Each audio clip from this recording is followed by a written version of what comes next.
땅이 없는 사람도 있습니다. 땅이 없는 사람은 그러면 굶어 죽어야 되나요? 그렇지 않습니다. 어떻게 했냐면 종이 되는 조건으로, 그러니까 조금 더 비싼 값이라고도 할 수 있겠죠. 25절에도 나옵니다. 우리가 주께 은혜를 입고 바로의 종이 되겠나이다 그랬어요. 그러니까 종이 되겠다는 사람들에게 곡식을 또 나눠주게 되었습니다.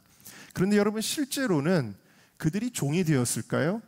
종이 되는 조건으로 값을 치르고 곡식을 나눠준 건데 실제로는 종으로 삼은 거라고 보기도 어렵습니다. 왜냐하면 종은 원래 아무리 열심히 일해도 소득을 주나요, 안 주나요? 여러분, 종에게 월급을 주나요? 여러분들 옛날에 우리 사극 같은 거 보면은 뭐 안방 마님이 돌쇠한테 월급을 주나요? 그렇지 않습니다. 종은 원래 아무리 열심히 일해도 소득을 받지 않습니다. 그저 일할 수 있는 거처와 공간을 부여받고 그 다음에 그냥 먹을 음식을 부여받을 뿐입니다. 자, 그런데 요셉은 어떻게 했어요? 그들에게 농사를 짓도록 합니다. 그리고 어떻게 하냐면은 80%를 먹어라 이렇게 하는 겁니다. 단 20%만 세금으로 걷습니다. 여러분, 소장농이라는 말을 아시죠? 소장농과 종은 좀 다른 말인데, 소장농은 신분이 누구에게 속박되어 있는 존재가 아니라 자유한 사람입니다. 다만 남의 밭에 가서 농사를 짓는 것입니다. 남의 논에 가서 농사를 짓는 겁니다. 그런데 보통 소장농이 몇 퍼센트를 자기가 차지하고 몇 퍼센트를 주인에게 줬냐면 5대5로 나눴습니다. 그러니까 그 어떤 주인에게 가서 농사를 져서 한 100이라고 하는 열매를 거뒀다 그러면은 50은 자기가 갖지만 50은 주인에게 주는 겁니다. 그런데 요셉은 지금 종이 되겠다고 하는 사람들에게 얼마를 줬다는 거예요? 8알을 줬다는 겁니다. 80%를 줬다는 겁니다. 그러니까 자유한 소장농보다도 더 나은 신분이었다. 이 종이라고 보기가 어렵다라는 것이죠. 여기서 우리가 알 수 있는 거는 뭐냐면, 주더라도 그냥 줄 수는 없어서 그냥 주는 것과 같은 마음이지만 굳이 값을 치르는 그 과정들을 이렇게 겪게 했다라는 것을 볼 수가 있습니다. 저희 할머니가, 저는 할머니를 태어나기 전에 돌아가셨기 때문에 보지는 못했지만 저희 아버지 통해서 알게 된 것인데, 저희 할머니는 항상 이런 말씀을 하셨대요. 뭐라 그러냐면, 고들의 똘이 넘어가야 넘어온단다. 공짜로 되는 것은 아니다. 없다라는 이야기를 했대요. 여러분, 혹시 고들의 똘이 뭔지 아시는 분 계세요? 아이고, 아세요? 네, 딱 2분, 3분 아시는 것 같습니다. 저도 고들의 똘이 뭔지를 몰라서 검색을 해봤습니다. 고들의 똘이 뭐냐면, 요즘엔 이렇게 저에게 블라인드를 했지만 예전엔 여기다가 뭘 쳤어요? 창문에다가 발을 쳤잖아요. 발이라는 걸 또 모르는 우리 학생들도 있을 겁니다.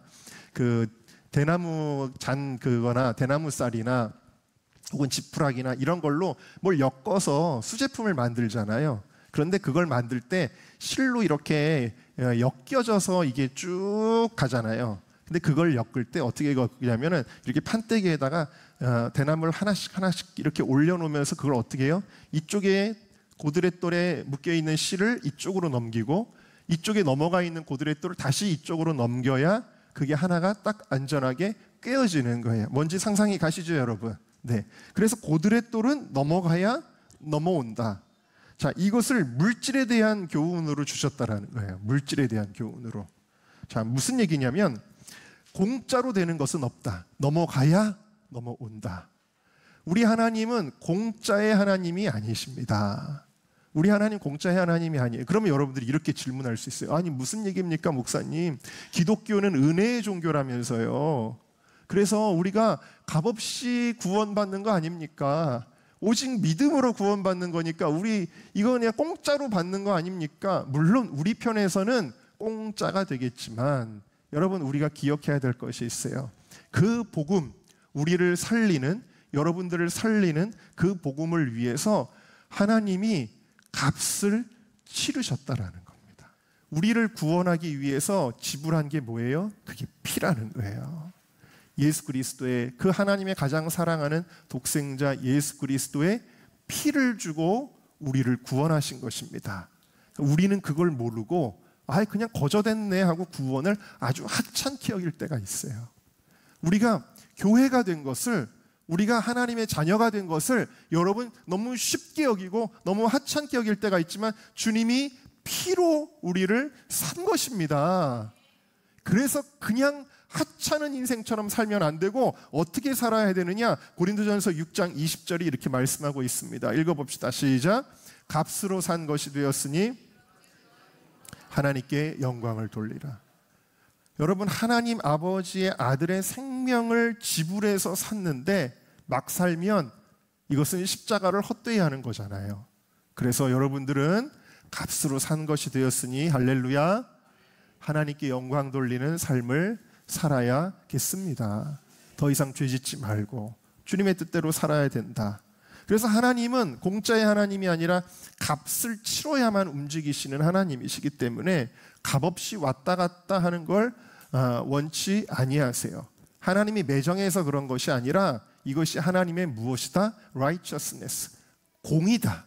이게 하나님의 의로움이다. 이게 하나님의 공정이다 라는 것입니다. 근데 공산주의는 공짜를 좋아합니다. 가진 자들의 것을 빼앗는 것을 좋아합니다. 지금 뉴스를 보니까 남아프리카 공화국에서 굉장한 학살이 일어나고 있는 거 여러분 혹시 아셔요? 지금 남아프리카 공화국에서 지주들을 죽이는 일들이 대학살이 지금 일어나고 있습니다. 그래서 그 시체들이 지금 즐비하고 파괴된 가옥과 자동차 이 즐비하고 그리고 이 지주들에게서 땅을 빼앗는데 이 배후에 정치 세력이 있어서 그들이 계속 국민들을 선동합니다. 아예 죽이고 빼앗으라고 선동하고 있습니다.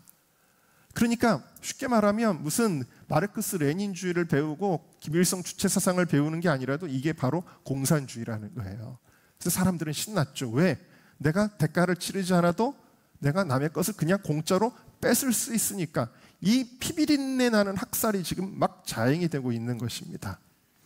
이 공산주의는 나눠줄 때도 마찬가지로 행한 대로 갚아주는 것이 아니라 그냥 똑같이 무상이라는 명목하에 나눠주시오. 배급을 해줍니다.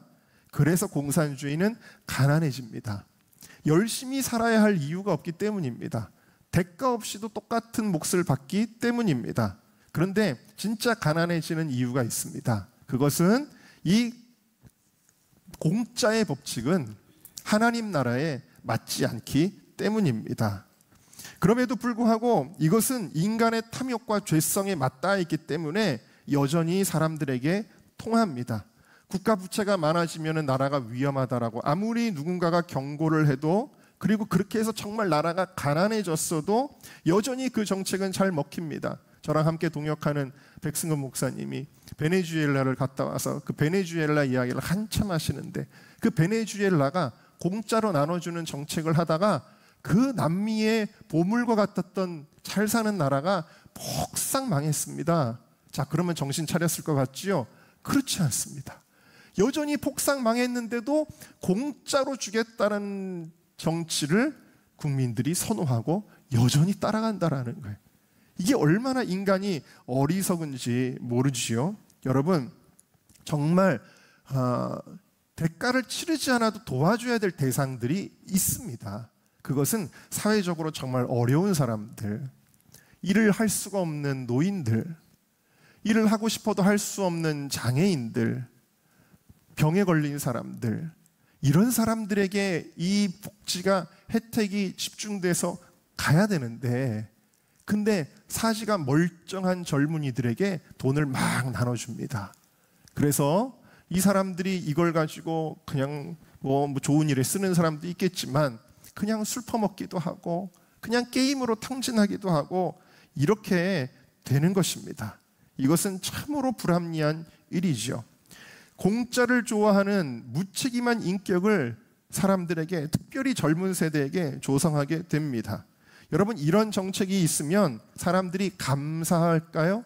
감사하는 마음을 가질까요? 그렇지 않습니다. 오히려 불평, 불만이 더 많아집니다. 왜? 공짜를 좋아하는 무책임한 인격이 조성되기 때문입니다. 그래서 이 사람들은 왜 더 안 줍니까? 왜 나는 더 안 줍니까? 왜 안 해줍니까? 불만이 계속해서 터져나오게 되고, 그리고 근면성이 파괴되게 되고 이렇게 인격이 무너진 사람들이 많아지면 그 사회는 무질서해지게 되어집니다. 오늘 청년주일인데 청년들에게 당부하고 싶은 말씀이 있습니다. 그것은 청년들이 대가를 치르지 않고 일확천금을 노리면 그것은 죄라는 것입니다. 그것은 하나님 나라의 법칙에 안 맞는다는 것입니다. 청년들이요, 편하고 일할 거 없는데 돈 많이 버는 직장, 이런 것에 대한 환상을 가지지 마십시오. 이것은 인간의 탐욕입니다. 저는 물론 무슨 투자, 주식 그런 것 자체를 부정하는 건 아닙니다. 자본주의 국가에서 다 필요한 분야라고 생각은 합니다. 그러나 그것이 주인 되어서는 안 됩니다. 저는 태어나서 지금까지 제 손으로 그런 걸 사본 적이 없는데요. 요즘 청년들이 일을 열심히 해서 자기가 실력을 쌓고 한 계단 한 계단 올라가려고 하지 않고 그냥 코인으로 대박나서 성공하려고 거기에만 매달리다가 패가망신하는 청년들이 얼마나 많이 있는지 모르는데, 여러분 오늘 제가 드리는 이 말씀들이 뭐예요? 이것은 하나님 나라의 법칙하고 안 맞는다라는 것입니다. 그것이 주인 되는 것은 안 된다라는 것입니다. 여러분, 내가 노력한 만큼 먹고 내가 일한 만큼 먹고 그 생각을 가지고 살아야지 공짜를 좋아하는 생각을 가지면 안 되는 것입니다. 이것은 제 얘기가 아니라 성경 말씀입니다. 데살로니가 후서 3장 10절 같이 읽습니다. 시작. 누구든지 일하기 싫어하거든 먹지도 말게 하라 하였더니. 네, 그러니까 무슨 재테크 어떻게 잘해가지고 나는 부자 될 거야, 이런 생각은, 이거는 세속적인 생각이다. 여러분, 재물은, 하나님은 모든 우주 만물의 주인이시고 재물의 주인이십니다. 하나님이 이 재물을 통치하시는 분이시기 때문에 하나님이 그런 생각을 가지고 있는 사람들에게, 저도 이런 말씀이 성경에 있는지를 설교 준비하면서 처음 알았는데 이런 말씀이 이렇게 많이 나오더라고요. 자, 우리 잠언 28장 20절 말씀 읽어볼까요? 시작. 충성된 자는 복이 많아도 형벌을 면하지 못하리라. 여러분, 속히 부해지고 싶죠? 근데 그러면 안 된다는 거예요. 쉽게 부해지고 싶지 않습니까? 그런데 그러면 안 된다는 거예요. 충성된 자가 복을 받는다는 것입니다. 근데 어떤 사람들은 실제로 속히 돈을 벌기도 하죠. 어떤 사람은 실제로 대박 나기도 하죠. 그런데 뭐라 그래요? 그렇게 얻은 재물은 금방 없어진다는 거예요. 이게 성경이 말하는 법칙이에요. 그래서 여러분 주변에 보면 실제로 그래요, 안 그래요? 뭐 해가지고, 저 아는 사람도, 제 아는 동기 중에 여러분 목사님인데도 뭘 해가지고 대박이 났다는 거예요. 그래가지고 막 자기처럼 막 그걸 하라는 거예요. 그런 동기가 있었습니다. 그래가지고 다들 야, 그렇게 됐구나. 나는 그런 거 관심이 없어가지고 뭘 어떻게 벌었는지도 모르겠는데 그랬거든요. 근데 얼마 지나고 나서 동기들마다 쫓아다니면서 손을 벌리는 거예요. 완전 쫄딱 망한 정도가 아니라 큰 빚을 지게 된 거예요. 여러분, 속히 얻은 그런 재물은 그냥 사라져버리고 맙니다. 그러나 내 힘으로 모은 것은 늘어간다라고 성경이 이야기하고 계시는 것입니다. 그래서 잠언 10장 4절은 우리에게 이렇게 권면을 하십니다. 읽어볼까요? 시작. 손을 게으르게 놀리는 자는 가난하게 되고 손이 부지런한 자는 부하게 되느니라. 아멘. 물질을 통치하시는 하나님께서 이 방법으로 여러분들에게 부도 주시는 줄로 믿습니다. 여러분, 요셉은 어떻게 이렇게 정말 풍요로운 위치에 올라가게 되었을까요? 그것은 요셉이 성실했기 때문입니다.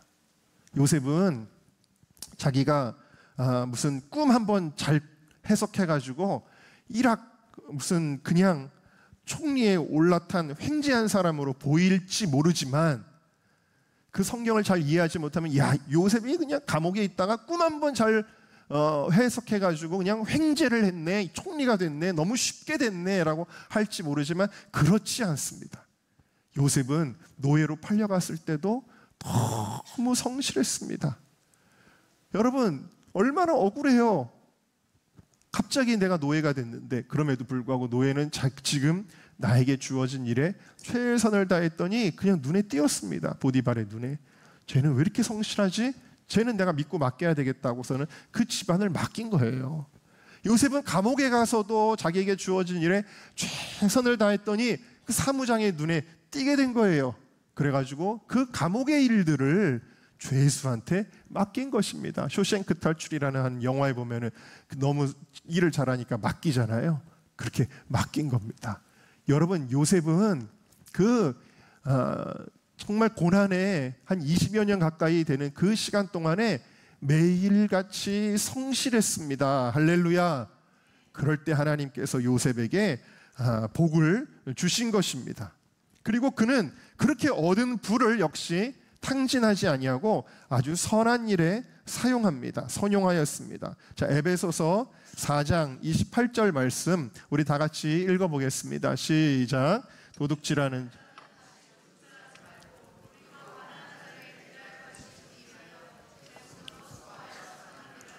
도둑질이라는 게 내가 대가를 치르지 않고 뭔가를 얻어내는 거잖아요. 그거 하지 말라는 거예요. 그리고 어떻게 하라는 거예요? 제 손으로 수고하라는 거예요. 성경이 계속 똑같은 메시지를 주고 있죠. 제 손으로 수고하여 그 다음에 그 벌어들인 돈을 어떻게 하라는 거예요? 선하게 사용하라는 것입니다. 할렐루야. 여러분, 부자가 되고 싶으십니까? 아멘 소리가 이렇게 줄어들으셨는데, 부자가 되고 싶은 소원 갖는 거 나쁜 거는 아니지만 더 중요한 소원을 가지세요. 내가 선한 일을 하겠습니다. 그 소원을 가지셔야 된다라는 것입니다. 자, 그래서 그는 자기가 하나님이 주신 그 복을 가지고 어떻게 해요? 선한 일을 하는 지도자가 됩니다. 오늘 본문을 오해하면 이 요셉이 너무 왕만 위하는 거 아니야? 결국에는 백성들한테 이것 뭐 돈도 가축도 토지도 결국 종으로 다 차지하고 왕에게 다 왕실에게 드리는데 너무 왕을 위하는 거 아니야? 마치 고리대금 업자처럼 양식을 미끼로 사람들을 종으로 삼고 모든 것을 다 빼앗는 거 아니야? 라고 또 오해할 수가 있습니다. 그러나 근본 요셉의 마음에는 백성들을 살리고자 하는 마음이 가득합니다. 먼저는 왕실을 튼튼히 했습니다. 이 당시 애굽의 왕은 약간 상징적인 인물이었는데 실제로 요셉을 계기로 해서 힘을 가진 지도자가 됩니다. 애굽의 황제가 원래 이 땅이나 이런 것들도 어떤 귀족들에게 집중되고 그 사람들이 정치 권력을 가지고 있었는데 왕실을 든든히 하는 일을 했을 뿐만 아니라 백성들을 살리고자 하는 마음이 가득합니다. 그래서 극심한 흉년에도 결국 백성들을 먹여 살렸습니다. 어떤 나라도 흉년이 이길 수 있도록 백성들을 먹여 살리지 못했는데 요셉은 먹여 살렸습니다. 여러분, 이게 좋은 지도자입니다. 먹여 살려야 되거든요. 자, 그리고 25절을 한번 읽어볼까요? 시작. 그들이 이르되 주께서 우리를 살리셨사오니 우리가 주께 은혜를 입고. 네, 그러니까 종이 된 것도 다 그들이 자발적으로 기쁜 마음으로 즐거운 마음으로 우리가 받은 은혜를 생각하면서 바로의 종이 되었지, 강압적인 정책으로 애굽 백성들의 모든 소유를 공산주의처럼 강탈한 것이 아니었다라는 것이죠. 여러분, 우리가 하나님의 은혜를 받은 줄로 믿습니다. 그럼 우리가 어떻게 하죠? 내가 주님의 종이 되겠습니다 하고 자발적으로 우리의 삶을 드리잖아요. 백성들이 그렇게 한 것이다 라는 것입니다. 그리고 착취한 것이 아니라 백성들의 삶의 질을 높여주고 있음을 보게 되어집니다. 종자를 나눠주고 성실하게 일하게 합니다. 백성들이 그들의 삶의 질을 실제로 높여줍니다. 그리고 나서는 소출의 20%만 세금으로 받고 나머지를 누리며 살 수 있게 해주었습니다. 이것은 아까 말씀드린 대로 당시 제도에 비하면 굉장한, 생각할 수도 없는 특혜를 국민들에게 준 것이라고 할 수 있습니다. 여러분, 이익이라고 하는 것은 항상 누군가가 유익을 누리면 누군가가 손해보는 구조잖아요. 그런데 이 요셉은 왕실의 이익을 도모할 뿐만 아니라 국민들의 이익을 도모하는 너무나도 균형 잡힌 지도자였다, 정치인이었다라는 사실입니다. 16절도 읽어볼까요? 시작. 요셉이 이르되 너희의 가축을 내라. 돈이 떨어졌은즉 내가 너희의 가축과 바꾸어 주리라. 여기 너희를 위하여 너희의 가축과 바꾸어 주리라. 바꾸어 주리라가 라켐 웨테나라고 하는데 이 말의 원뜻은 너희를 위하여 바꾸어 주리라 그랬어요.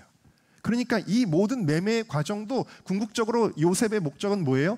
내가 돈 많이 벌다는 게 목적이 아니었어요. 바로 백성들을 살리는 것이 목적이었다라는 것입니다. 또 17절 말씀을 개역 한글은 이렇게 번역을 했었습니다. 그 해 동안에 여기 17절 말씀 우리 개역 한글 한번 읽어볼까요? 시작. 그들이 그 짐승을 요셉에게 끌어오는지라 요셉이 그 말과 양떼와 소떼를 받고 그들에게 식물을 주되 곧 그 모든 짐승과 바꾸어서 그 해 동안의 식물로 그들을 기르니라. 그랬더니 이 말씀을 다들 잘못 오역을 해가지고 짐승을 기르는 걸로 이것을 해석을 한 경우가 많았습니다. 그런데 여기 그들을 기르니라는 짐승이 아니라 애굽의 백성을 가리키는 것이고 이게 와헤 나할렘이라는 말이 쓰였는데 여기에 어근인 나할이라는 말은 목자가 양을 돌보는 것을 가리키는 단어거든요. 그래서 오늘 우리가 읽는 개역 개정에서는 이게 번역이 바뀌었습니다. 그래서 그 해 동안에 먹을 것을 그들에게 주니라. 백성들에게 줬다는 걸 분명하게 그렇게 표현을 해줬는데요. 무슨 얘기냐면 목자가 애정을 가지고 양을 돌보듯이 이 요셉은 그 나라의 목자가 되어 백성들을 돌보았다라는 사실입니다. 그리고 마지막 해 7년째에는 땅이 바로의 소유가 되었는데 무자비해 보이지만 몇몇 귀족들에게 집중될 수 있는 토지를 모두 국유화한 후에 토지를 재분배해서 백성들에게 유익이 가게 하는 이게 대대적인 사실은 개혁이었습니다. 그러니까 어떤 탐욕적인 사람들에 의해서 이 토지가 집중되어 있던 것을 싹 정리했어요. 이 위기를 기회로 삼아서. 그러니까 이게 뭐와 같은 거냐면 우리나라에 처음 시작할 때 이승만의 토지 개혁하고 아주 비슷한 것이었습니다. 우리나라가 해방하기 전에 농촌은요 대다수가 소작농들이었습니다. 땅이 없는 농민들이었고 아까 말씀드린 수확의 절반 이상을 주인에게 갖다 바쳐야 되는 구조였는데 이렇게 되면 어떻게 해요? 불평등하죠. 불평등하고 빈곤해지니까 사회적인 불만이 막 생기잖아요. 그런데 정부가 지주의 토지를 다 돈 주고 매입을 합니다. 그리고서 어떻게 했어요? 소작농들에게 분배했습니다. 그리고 농민들을 땅의 주인으로 세우는 구조 개혁을 이뤘습니다. 공산주의는 어떻게 해요? 그냥 무조건 다 뺏어가지고 그리고 자기들 마음대로 그걸 쓰잖아요. 그런데 우리나라에서 이루어졌던 이 토지 개혁은 그렇지 않았다는 거예요. 요셉의 정책하고 비슷했다라는 것입니다. 근데 이게 굉장히 중요했던 이유가 있습니다. 이게 우리나라가 공산주의 되는 것을 막았습니다. 왜 그런지 아세요? 김일성은 토지를 다 지주들한테서 강제로 죽이고 빼앗습니다. 죽이고 빼앗아 가지고 농민들 거야 하고서 처음에 막 선심성으로 나눠줬더니 농민들이 이제 좋아한단 말입니다. 자, 그래서 이렇게 선동하면 되겠구나라고 생각을 했습니다. 그리고는 이승만에게는 친일 프레임을 씌워서 선전선동을 하고 그 결과로 이제 남한 사람들은 이승만을 지지하지 않을 거라고 생각하고 밀고 내려왔습니다. 그리고 이제 우리가 지주에게서 땅을 빼앗아 주는 거에 열광할 거라고 생각했는데 농민들이 그 공산주의 혁명에 동조하지를 않았습니다. 왜요? 토지 개혁이 그 한 해 전에 이루어졌기 때문입니다. 그래서 공산주의에 동조하기는커녕 오히려 공산군에 저항하거나 협력하지 않았습니다.